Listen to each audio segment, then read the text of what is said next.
Uh, Hello, guys. Whenever you watch this, good morning, good afternoon, good evening. We are doing this session as a result of this COVID-19 part. Both of us are working from home.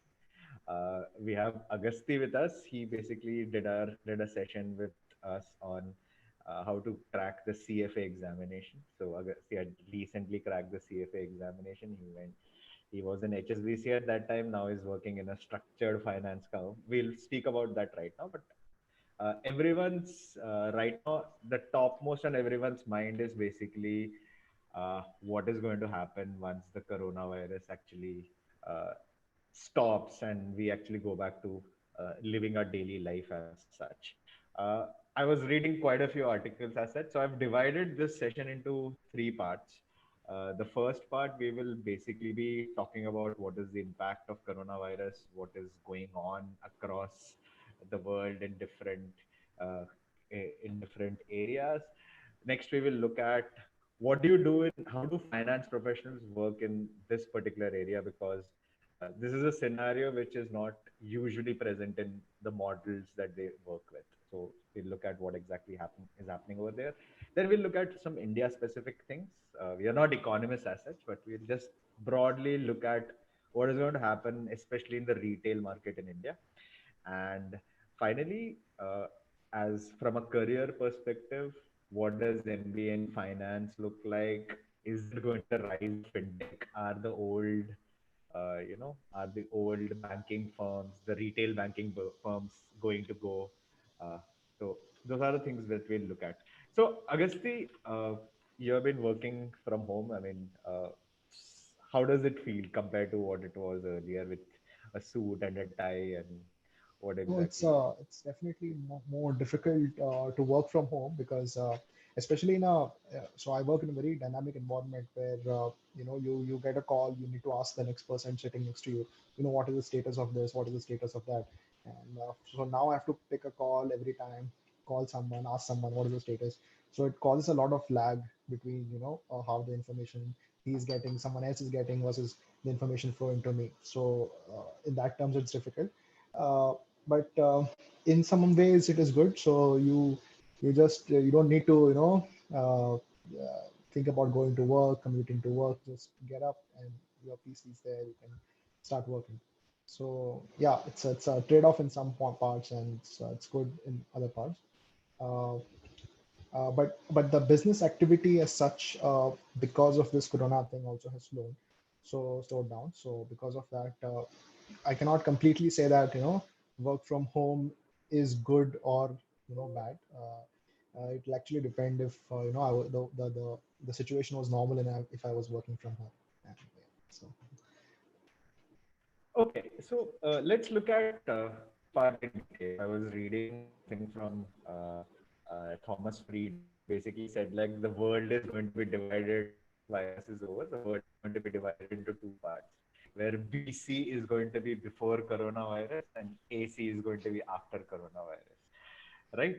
So they're going to have a new definition of a new expansion of BC as such.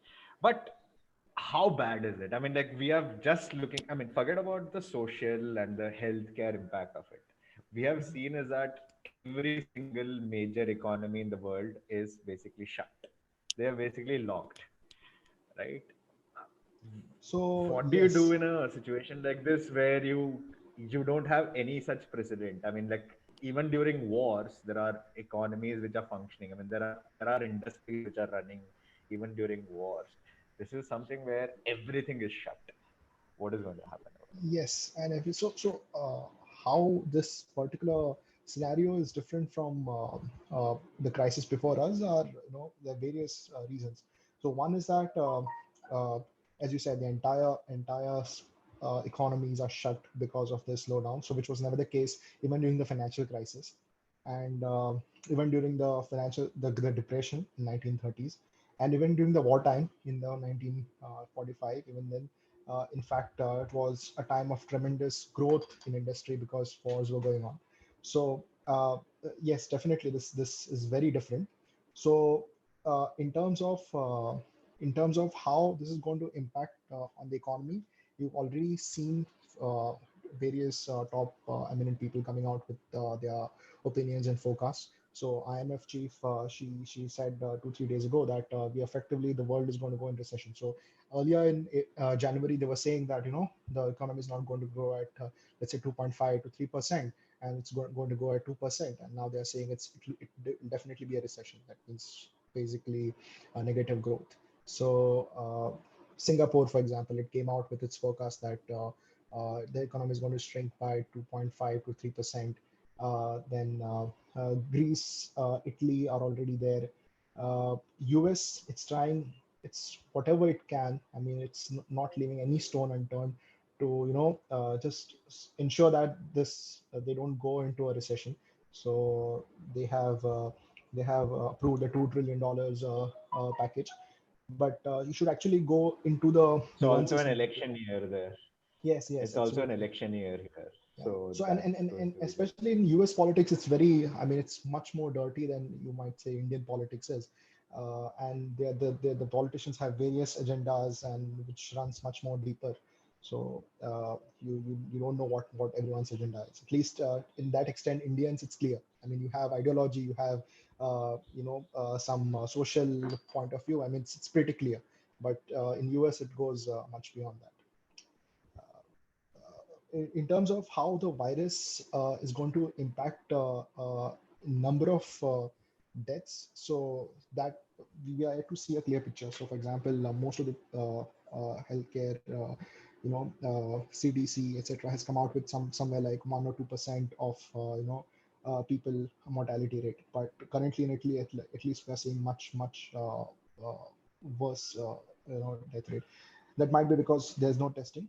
But for example, Germany is a country where there's been extensive testing, and the number of deaths are somewhere around that region, 1%. So we can at least hope that it doesn't increase more than that.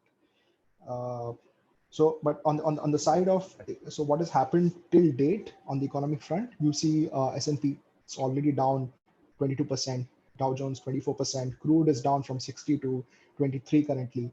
Gold is up as money flows out of all the economy and shifts to gold. And in fact, a couple of days ago, they ran out of actually physical gold. So for the contract and the forward contracts of gold, you have to actually physically deliver the gold. So Yeah, there was not enough gold physically because deliver everything that. is shut down. Yeah. So that's the kind of scenario we are having. So and every country is just doing their best to provide some stimulus. Uh, for example, not yesterday, 2 3 days ago, the US data came, the jobless data. So that during the financial crisis, the highest was somewhere around 500,000 to 600,000 unemployment data, and it just Three and a jumped half to million 3.3 was. million. Yeah. Yeah. So it's very bad situation in that way. Yeah. Okay, so let's look at the world order which is going to change. Okay, obviously the first thing that is going to happen is there are two parts to it. First is it is very clear that everyone is not going to be dependent on China and China alone, because they realize that if you concentrate the entire manufacturing hub in China and China gets a sneeze, I mean, like in this case, it's a pretty uh, insensitive sort of a thing. But that's exactly what is happening. If China shuts down, basically the entire world is shutting down right now. Everyone is running around figuring out where to get ventilators, where to get tests, because everything is located over there. And so, do you think it's going to be an opportunity for countries to outsource themselves? I mean, like we have seen one set of case where Vietnam, Bangladesh, etc., were positively affected by the trade fight between US and China, and now this is going to be even a bigger impact, which is there. Like, I mean, what do you think is going to Yes. happen? So this has been happening for since the trade war started.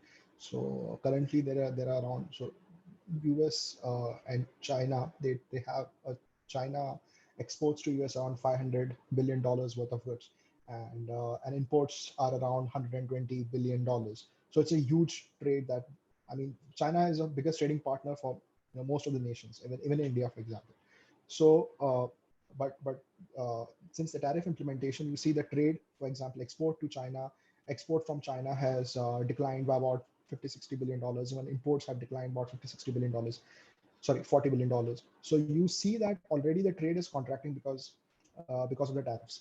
And so there are around 25% tariffs on around $250 billion of goods and 7.5% tariff on rest of the $250 billion which they export. So already the supply chains are sensitive to this and they are changing. But the change is going to be very slow because the biggest issue is this entire supply chains are built at a great efficiency in China. So you have suppliers of smallest screws and smallest parts everywhere around an area which is like within let's say 50-60 kilometers, and that kind of scale and efficiency you wouldn't get anywhere any country. That is Any the place in reason the world. why. Yeah. So although supply chains are shifting, for example, iPhone producer Wistron, they announced that it's a Taiwan-based company that they're going to shift the iPhone manufacturing to India. So that's also India, for example, for Apple is a big market, and they have a lot of customs duty to pay if they don't manufacture in India, and that's also a part of their plan that if you build, iPhones in India, then they'll be able to sell them cheaper in India. So supply chains are definitely taking a note of this, but it is still going to be very slow. For countries in the West, it is also going to be a more of a political thing that, for example, in times, especially in times of crisis like Corona, they are having defective testing equipment, defective masks, which are coming from China, and this will become a political issue there. And as a result of which, they themselves will push towards more localization.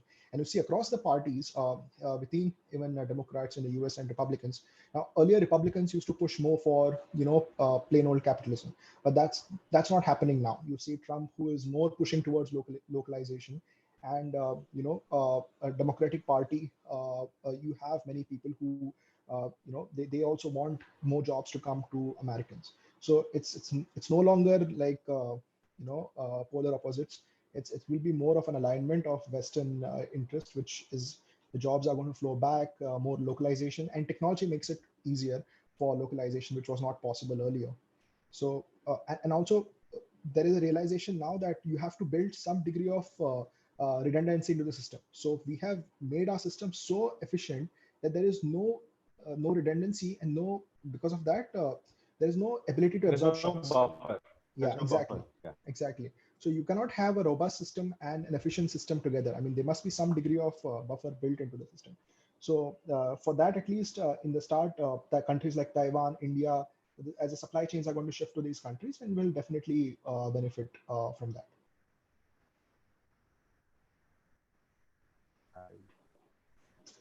Yeah. Okay. So let's go to what is going to happen with India.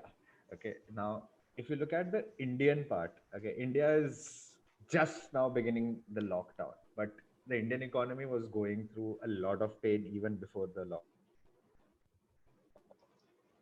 Yeah. With India, already the GDP has been declining for 5-6 quarters now. The year-on GDP is declining. So in fact, for the current year, the estimates are that it will be somewhere around 5%, and which itself is not a good number, especially in times when there is not a crisis. And next year, based how the situation evolves, Forecasted. GDP Yeah. will decline somewhere around 3.5%. Yeah. So yeah, so that is definitely going to be the case. But do you think India is actually going to go into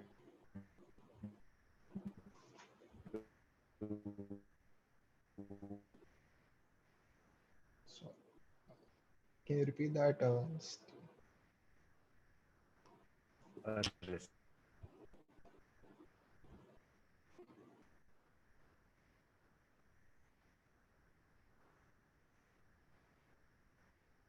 Hello? I think the connection is slowed down. I mean, construction was anyways bad. It's going to be hit again. What about the other areas?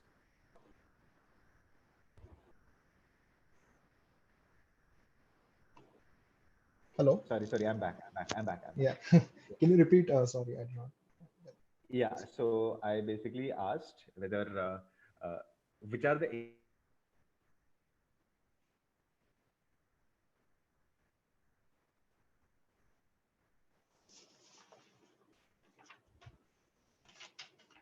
I mean, which will be the most affected, which will be the least, will be relatively stable when it comes to the Indian economy? Okay, so first of all, you can expect most of the sectors to be negatively affected.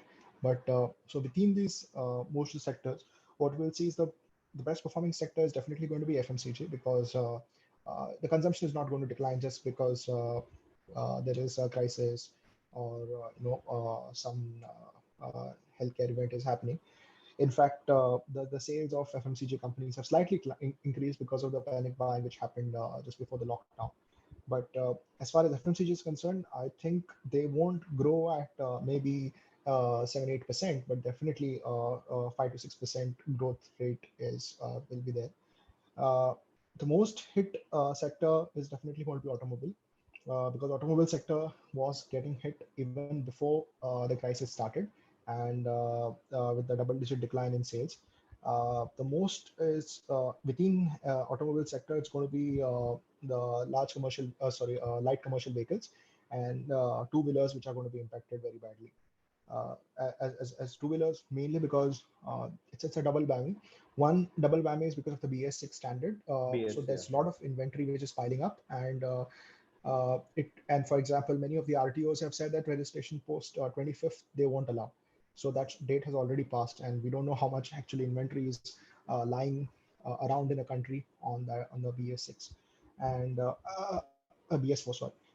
If the Supreme Court gives some extension, maybe it's possible, but I don't think that is happening because they were already told, well in advance that no such please clear your inventory and that it is I going to be strict think they are allowing 10% of the inventory to be sold. just More than 10% 10%. of Yeah, just yeah. 10% of the inventory to be sold. So it's let's see how. I mean, again, we might see as if the situation gets worse, the government again might come to consider give some leeway.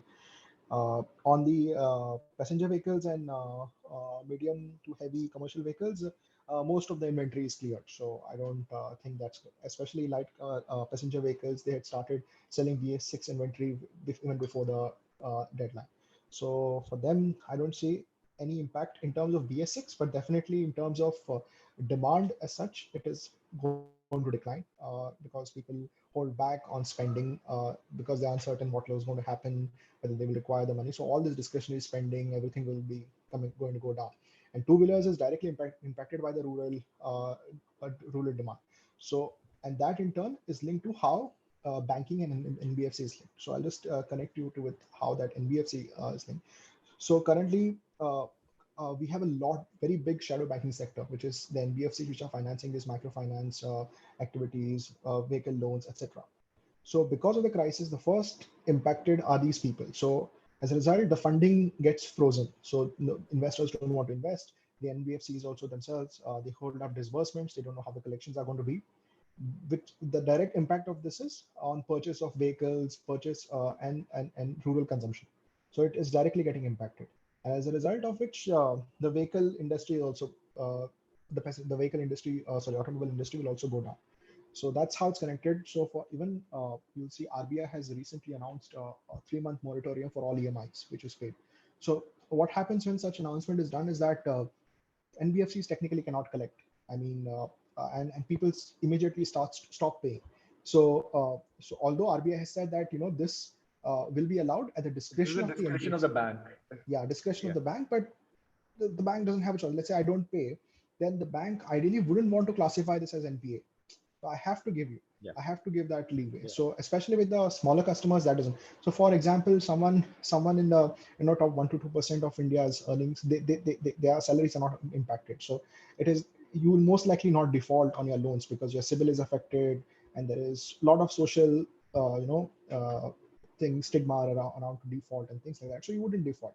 But someone at the bottom of the pyramid, I mean, they don't have money, they don't have liquidity, and they know that in such situations when governments have announced so and so things that they are going to be protected, so they will immediately stop paying, and they Everyone have is going to to. use it because, yeah, I will rather have cash in hand rather than, Yeah, uh, absolutely. And this is not just small firms. So what is happening is now even other NBFCs who take loans from banks, they are also asking for moratorium. So everyone is asking for moratorium because everyone's cash is impacted. So unless you have like a strong cash on your book and you can pay off all the loans to people during the 3 months, you are definitely going to ask for moratorium because your underlying cash flow is impacted. You're not getting your cash from the underlying borrowers. So it's like a chain. You have to give moratorium to everyone unless someone is has a very large amount of cash on his books, which is not usually the case with NBFCs and banks because they utilize this cash very well. They run on this optimization.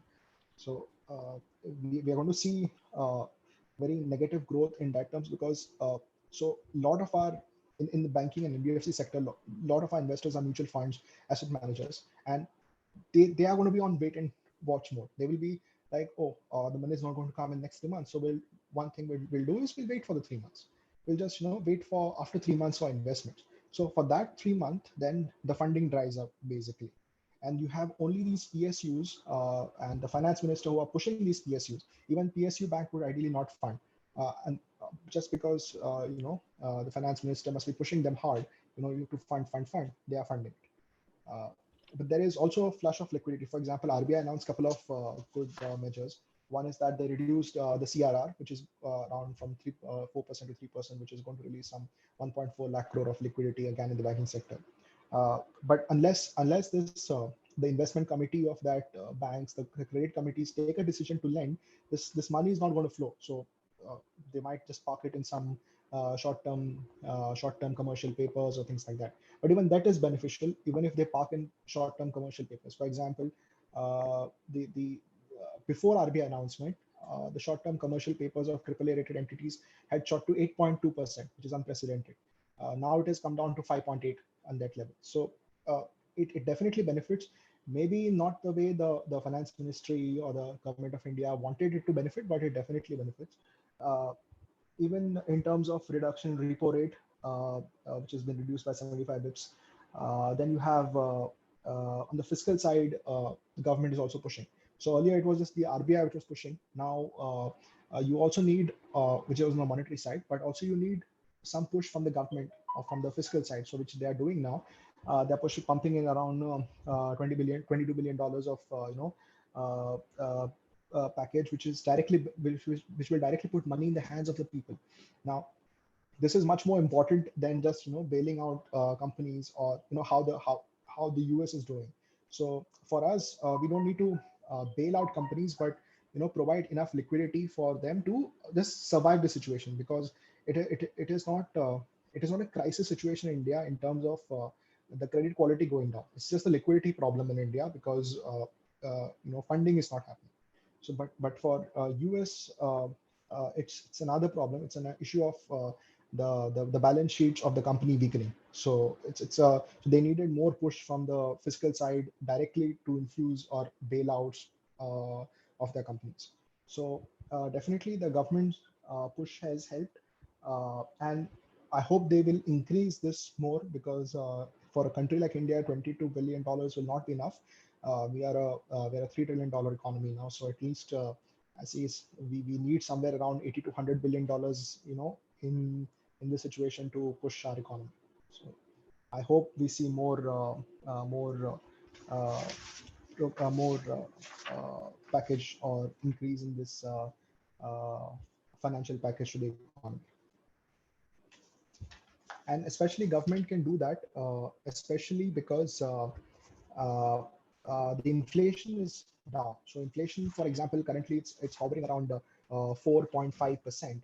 So and even next year the inflation is going to be in that range. So as far as inflation is low, the RBI can just keep their printing press on, just print the money to help the economy, and then they can reduce that balance sheet in the future when the times are good. Because if your inflation picks up, then you cannot use even this level. So that is one chance we have right now when the inflation is lower, which we can use. So other sectors, hello.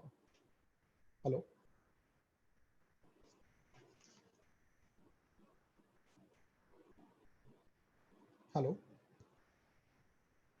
Hello. Yeah, I'm Yeah. back. I'm Yeah. sorry.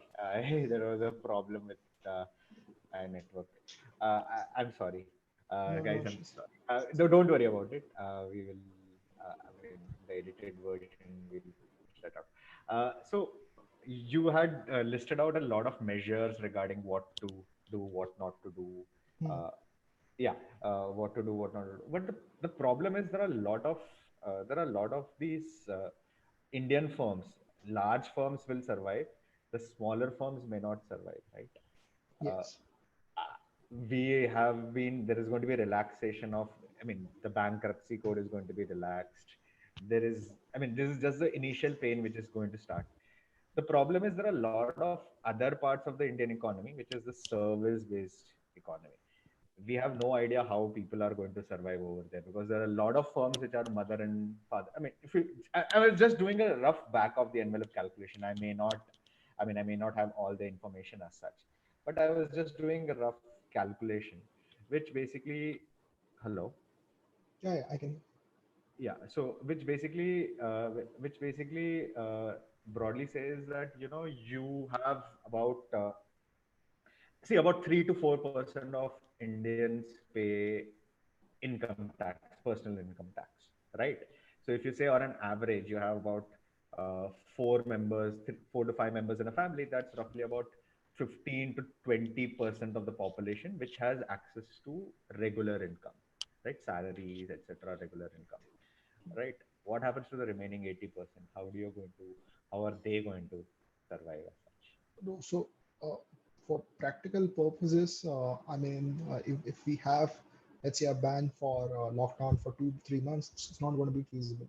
Like in a country like India, it's definitely not going to be feasible unless the government directly prints money and puts money directly in the hands of those people, and which the government might have to do if you know if it comes to the worst case. And but definitely, if the business is going to slow down, if the situation improves, definitely. I mean, there's no fundamental issue with India. I mean, growth is 5%, growth is 6%, growth is 4%. It's still growth.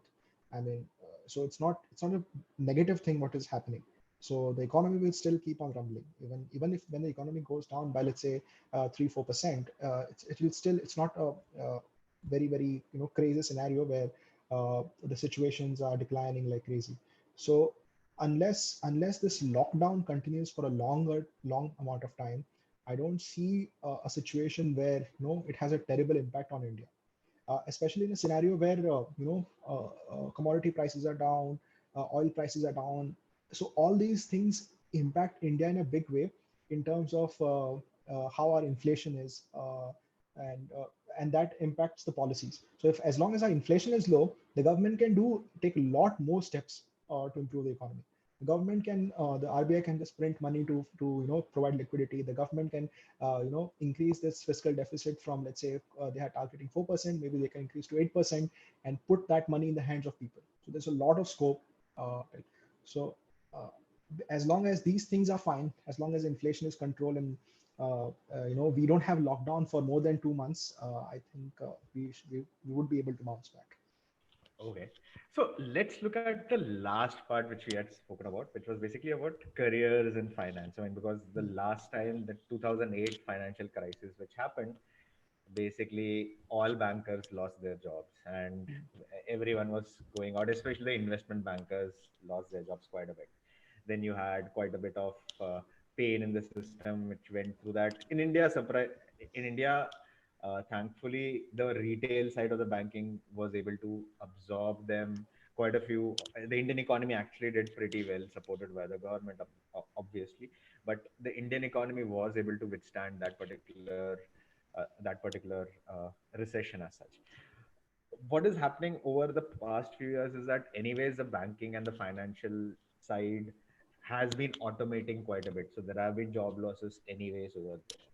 This is going to give even more job losses, especially in the high end sort of investment banking sort of roles.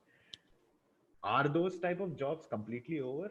What should somebody who wants to get into uh, a high end investment bank, or what will be the investment bank of the future look like? What are So, those companies with? okay. So let me break it down in terms of, so today banks are quite a lot of businesses.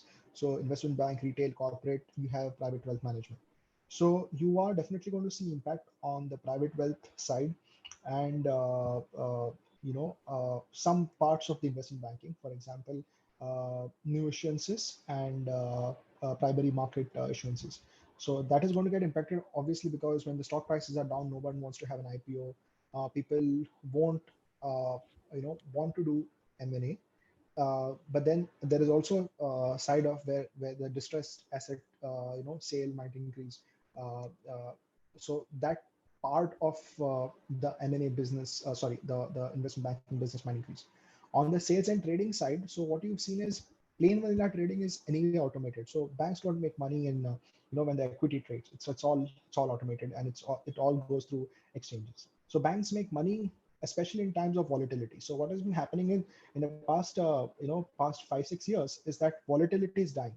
So when volatility dies, banks don't make money. So because banks make money on selling long dated options, basically, whether FX, whether it is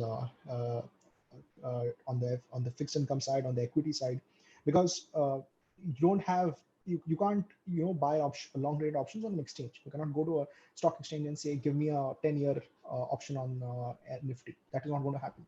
It's only the big banks who have the ability to risk manage such instruments.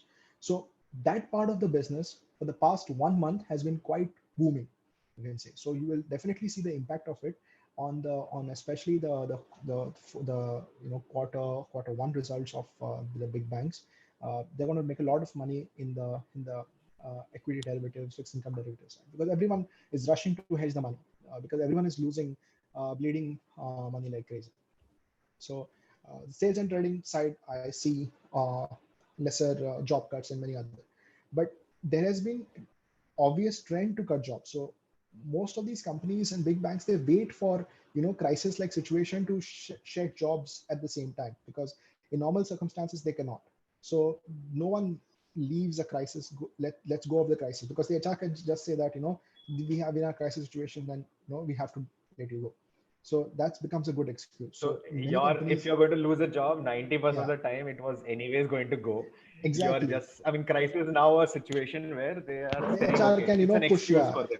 Yeah, exactly. So that's definitely going to happen, because most of the European banks have people at the top who are free, impacts their balance sheet a lot, because they are earning quite a high amount of money. So they're hiring. They might prefer to hire someone in India, or someone young people to reduce that cost, because a starting analyst even in UK will start at around maybe 100,000 pounds, and by UK standards, that's not very much. So that's not at all. Like, for example, someone earning let's say 20 lakhs in India is much more richer than a person who is earning, let's say, 80,000 pounds in UK. So in Yeah. that way, definitely yes. You can in fact, so all these companies, all these HSBC, for example, JP Morgan, Deutsche, all they are ramping up their hirings in India. Goldman Sachs, for example, the entire stretch team. So what happens is, since everything is getting automated, you keep, instead of 5 people in a trading desk in London or New York, you just have one person there, and you have 5 people in India who are handling it. And at times, even the pricing, everything happens in India, and that the mail just flows through a system in New York or in London. Then that's just to get around the regulatory hurdle, because I can't send, sitting in India, I can't send a mail directly to a investor sitting somewhere else, or a client sitting somewhere in Europe. That's a regulatory requirement. So the mail just goes from our system. It goes through a system in New York or London, and then from their system it goes to the. That's it. I mean, it is that level of optimization these people have already done. So definitely for India as such, I don't see. Uh, in fact, I see such roles, especially in a quantitative desk. Those who are interested more in terms of finance and coding, those jobs are going to rise definitely. And but how much chunk of that is going to come to people from MBA is a question, because banks today, they prefer. So it's easier to teach a coder finance than a coding to a finance person.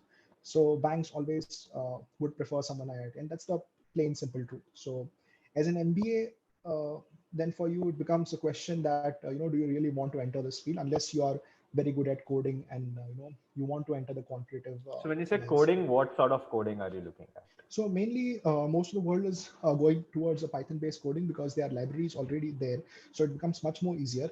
But but the simplest form of coding which comes into play is VBA. So basic VBA, Python, R. So these are the three languages which you must know if you want to enter quantitative finance field and be able to do the basic things in quantitative finance. So if you want to go deeper into quantitative finance modeling, high-end trading models, then you'll have to go much deeper. For example, you have to know C++, then you'll have to know how C++ libraries you can write in Python and that sort of things, how they can talk to each other, etc. So there are lots of these jobs, and believe me, they pay quite well, and the packages are rising steeply for such kind of jobs. And everyone from, let's say, for example, all the big banks, plus even banks like ANZ, then Wells Fargo, all are coming to India to set up their offices because they find this talent cheaply in India, and the talent is obviously quite. They are better able to manage this talent compared to someone in US. So that's the reason. So you're going to have a lot of these jobs, such jobs in India. So you are saying that these are jobs which were already there in US, which are coming to India, or abroad they're coming to So India, so or they are new jobs which are new types of jobs which will eliminate the jobs in so it's abroad. both. So there are jobs which are increasing drastically. So there is this particular division in Goldman, for example, called Strats division. They are ramping up that Strats division drastically in India. They have been doing that for quite some time, since 3-4 years, and they especially want people who are engineers and who are from IIMs or who are MBAs in this, who understand. So it's not only about you having fundamental knowledge. Let's say cash flow valuation. They don't want they want you to build a model which extracts data from, let's say, hundreds of reports, analyzes it, does the analysis of the fundamental value of the company in real time, and gives you an output. I mean, they just don't want a person who knows that fundamental analysis. So it's so such kinds of jobs will keep on increasing. Then you have traditional jobs also, like market risk, liquidity risk, which were already there in the bank and which were shifting from onshore. I mean, from London, New York, everywhere, wherever the places were, to India, because uh, it's much cheaper to do the same thing in India. You can hire many people, and the talent in India is abundant compared to in Europe. So those are the reasons. So it's both, which is both sides of the coin. But even on the Indian banking side, though, the situation is a little bit different. So because Indian market is not as evolved as the European market, so many of these entry level jobs which are there in Indian markets, they're very plain vanilla jobs. So you have in Indian market, for example, you have plain vanilla hedging desk, FX hedging desk. So most of these desks, they do simple products where you will be basically starting as a salesperson, and it will be a pure sales job. It might not be the finance job which you were thinking of. So you have to continuously meet clients. You have to just push for sales, more people to take business from you, because there's no ingenuity in the business. It's just like plain vanilla business. So it's even more plain than let's say a term loan which a corporate banking person gives, because there are lots of nuances even in term loan. But on the hedging side, it's like just you have a simple call option on, say, 2 months. There's no on Nifty. There's no complication on that. There's a price, there's a date, and there's fees. So it's not much complicated. So in this, so people who have more of a sales oriented bent of mind will have can enter more of an Indian industry, because they need people like that. They need more people who are from MBAs. They don't want quantitative oriented person. So then for such people, you obviously Indian market is a very good choice, both on a corporate Okay. banking and retail banking side. Obviously, in retail side, you the it might be more. I mean, might not have as diverse products as corporate banking side, because you still, for corporate banking side, you have still have that structuring, still have negotiation, you still have that degree of knowledge of finance involved. Retail banking, you might not have that. More in retail banking, your people convincing skills and the way you can push your sales team and those kind of skills. So along the spectrum, let's say you are more of a quantitative person, you can try for all these foreign banks who are playing quite well in India. If you are more of a pure salesperson but just likes finance, you can enter maybe retail banking.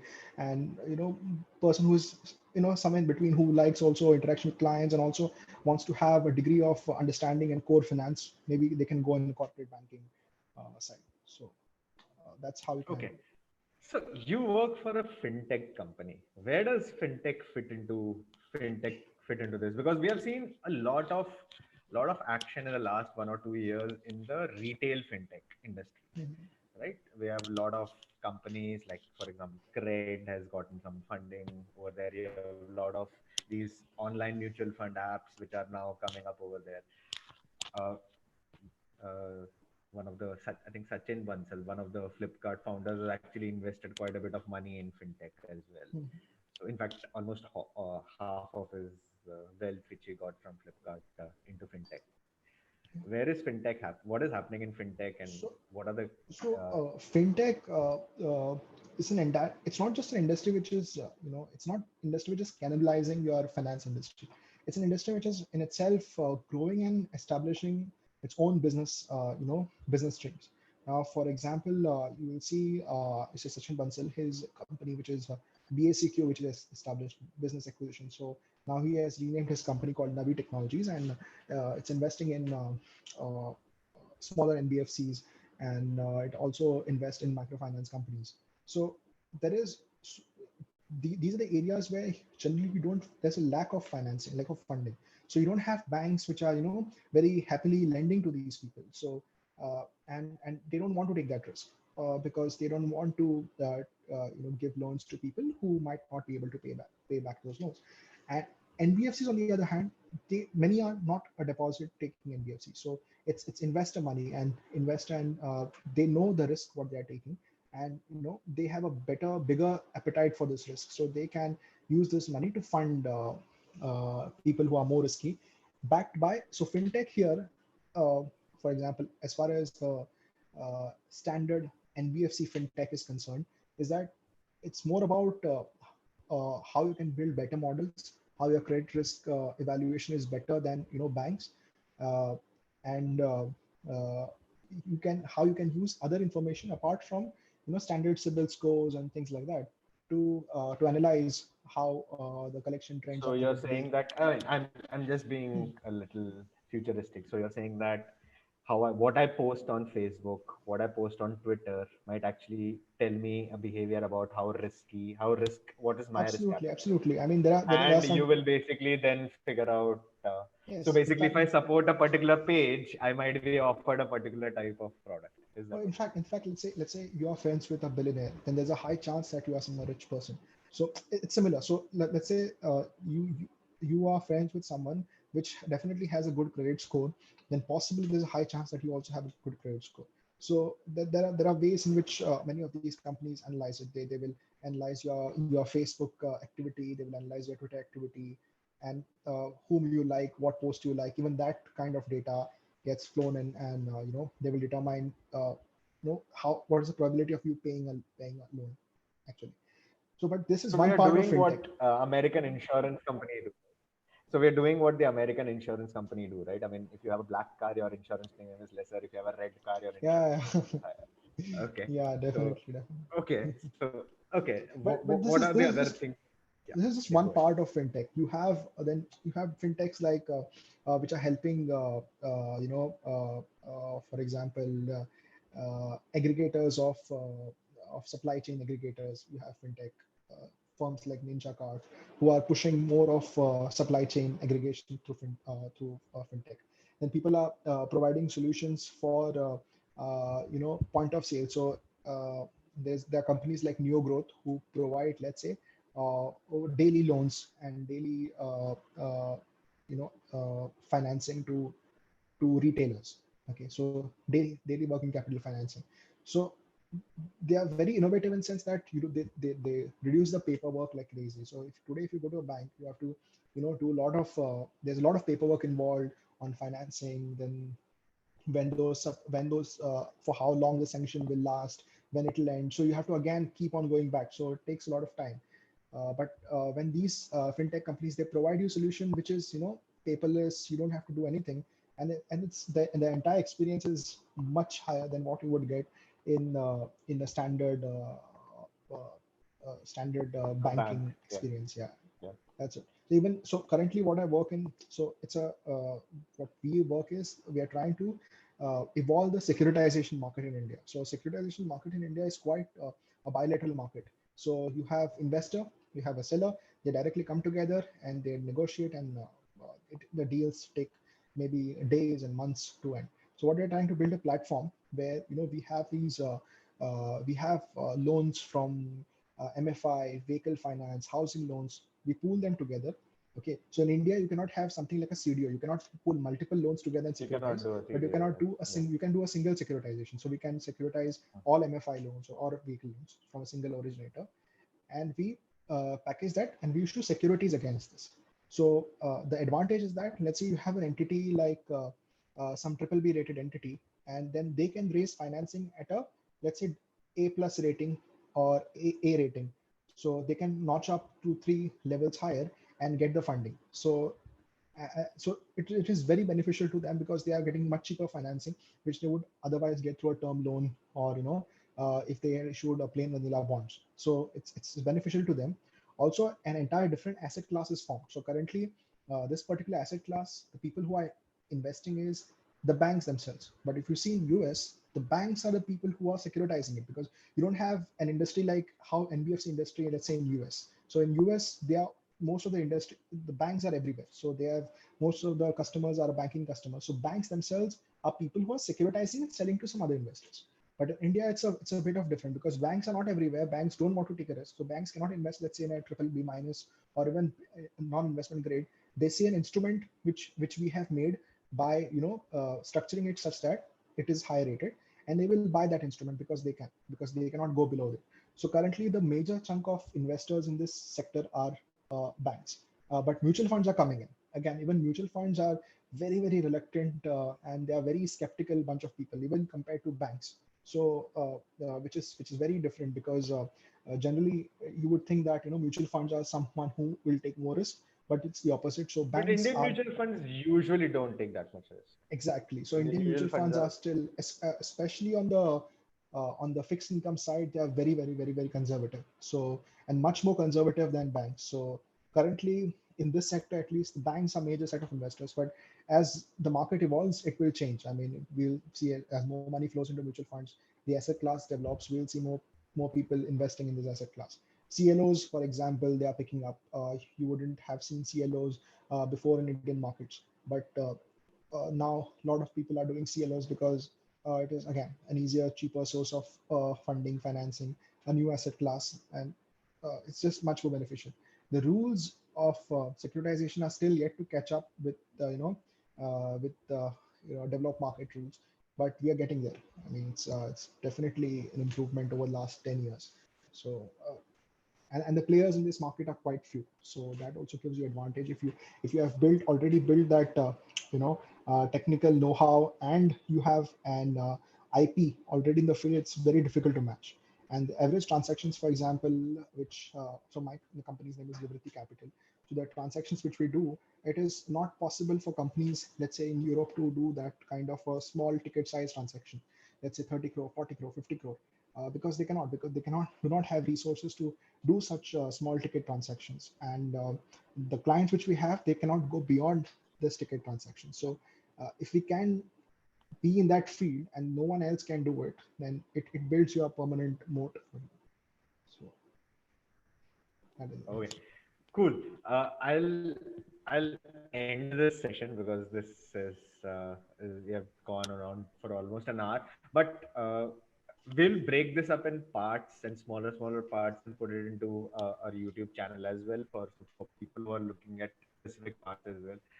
Agasti, thank you very much for joining in, because this is at least some sort of, like, positive news where everyone is saying, that the jobs might actually go, that investment banking is dead, finance markets, finance jobs are dead. You have actually shown people that, there is still an option, and you have actually said that some of the jobs might actually do well because of this particular thing.